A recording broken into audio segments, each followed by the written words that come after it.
പന്തീരങ്കാവ് ഗണേശ സാധനാ കേന്ദ്രത്തിൽ വിനായക ചതുർത്ഥി മഹോത്സവം നടന്നു വരികയാണ്. ഓഗസ്റ്റ് 25-ന് ആരംഭിച്ച ആഘോഷ പരിപാടികൾ ഓഗസ്റ്റ് 28-ന് വ്യാഴാഴ്ച സമാപിക്കും.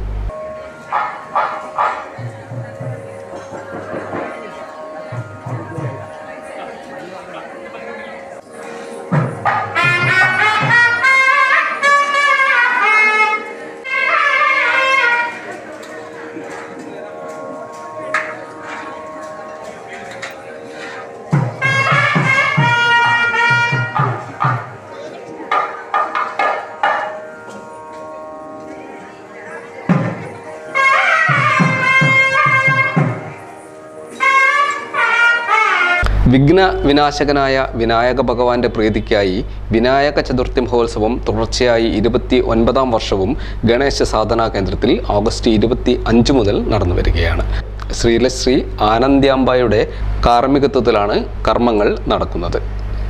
വലിയ ഭക്തജന പങ്കാളിത്തത്തോടെ പുരോഗമിക്കുന്ന വിനായക ചതുർത്ഥി മഹോത്സവത്തിന് ഓഗസ്റ്റ് 28-ന് വ്യാഴാഴ്ച ഉച്ചയ്ക്ക് 12 മണിക്ക് അറപ്പുഴ ആറാട്ടുകടവിൽ നടക്കുന്ന ഗണേശ വിഗ്രഹ നിമഞ്ജനത്തോടെ സമാപനമാകും.